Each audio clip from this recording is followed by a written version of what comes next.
Hi, my name's Tim Hawthorn. I'm a druid and bard of Gorseth in Yswitrin, and I'd like to wish you a happy Beltain.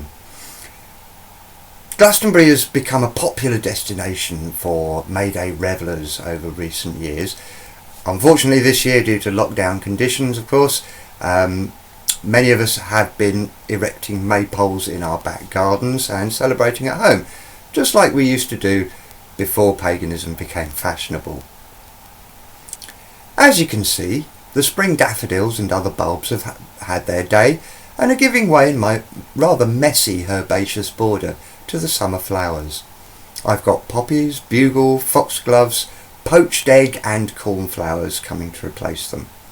I've just planted out the last of my broad beans and I've started sowing runner beans.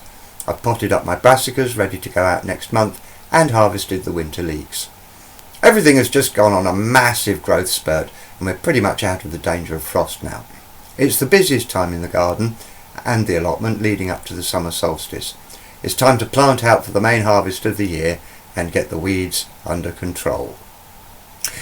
Now every year we have a massive debate as to when Beltain actually is. We tend to celebrate the evening of April the 30th through to May the 1st, but the ancient Celts of course wouldn't have used our modern Christian calendar.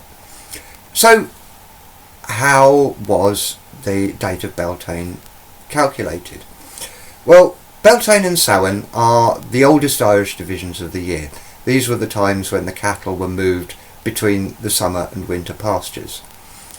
Beltain is considered to be a fire festival or a cross-quarter day, so it's celebrated halfway between equinox and solstice.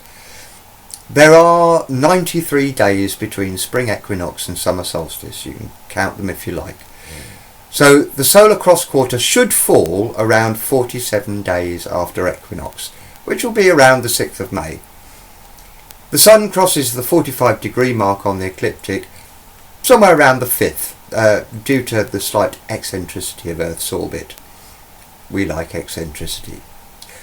Some authorities believe that the 4 Irish seasonal festivals, Imbolc, Beltain, Lunasa and Samhain, would have originally been lunar festivals. So this would have made them movable feasts, a bit like Easter. It's a little bit difficult to work out because we've got no evidence really. It's a bit difficult to work out how that would have been calculated. In Britain these became conflated with the Roman calends after Roman occupation and were subsequently included in the liturgical and financial calendar. In Welsh May Day is known as Calan Mai, and in Cornish it's called Cala May, which is directly translates as the calends of May. In Cornwall they still celebrate Flora Day, which is based on the Roman festival of Floralia. All of this is really difficult to observe astronomically with the naked eye. So the modern practice is to stick with the calendrical May Eve through to sunrise on May Day for public celebrations, leaving the actual solar cross-quarter or preferred lunar station free for personal rituals. Historical records note that the Druids observed the rising of the Pleiades at dawn on Beltain. They would have been watching this tiny little asterism, which is on the back of Taurus, rising for the last time in the year before it gets eaten up by the Sun. Due to the precession of the equinoxes, the Sun is now actually in the constellation of Aries, and the Pleiades disappeared from the night sky about a month ago, and we're not going to see them again till the autumn when they start to rise in the evening again.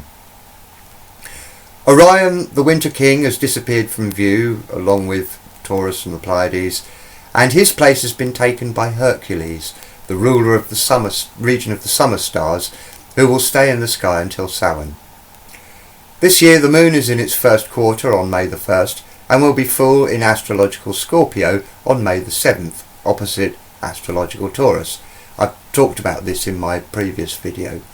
This means it will be visible in the previous constellation Libra in the actual sky. The other heuristic for calculating the date of Beltain is to wait for the hawthorn to burst into flower, which we can see it clearly has. This is nature's way of telling us that the danger of frost has passed. The old adage is, "Ne'er cast a clout until the May is out," and all that.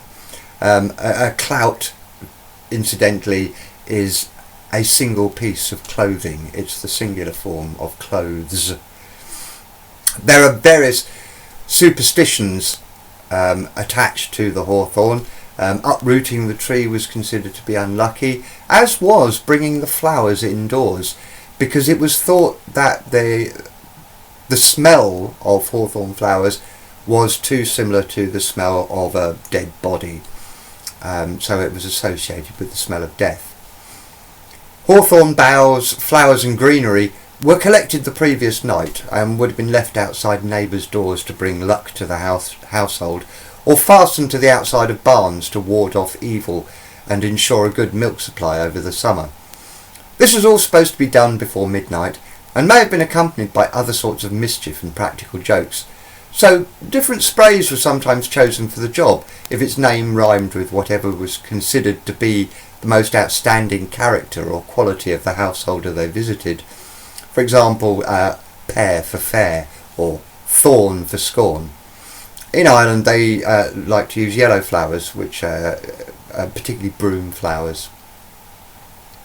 The children would have made May Day garlands, which were paraded around town in return for money.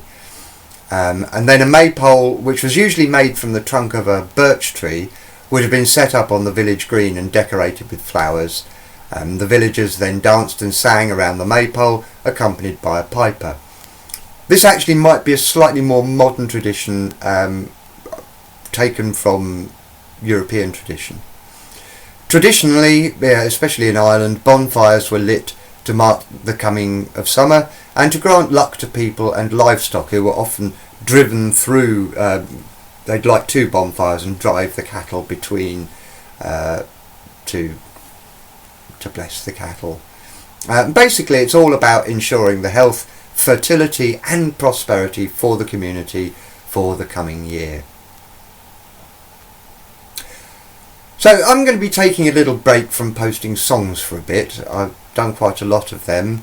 I'm going to do another batch later on in the month, so I'm not going to entirely stop doing that, but I'm going to concentrate on writing and recording some different content of a bardic nature. Our chaired bard here in Switzerland, Pock, has set a theme this year. During May, normally we would hold a contest to choose the next bard of Glastonbury. Obviously, due to lockdown conditions, we're not going to do that this year, but Pock set the theme anyway, which is stories of the Ogham. So I'm gonna do some stuff about Ogham over the course of May. Also, I need to put a little bit of time into my allotment because everything started growing like mad, including the weeds. So I need to put a bit of time into that. If you enjoyed this video, please click on the like and subscribe buttons and share it around. The reason I'm asking you to do this is because it increases the visibility of my channel. It basically tells YouTube's algorithms to recommend these videos to people who have got similar tastes and viewing habits, and that means I can reach more people. So that's a way you can support my channel. Okay, well, thank you for watching and see you soon.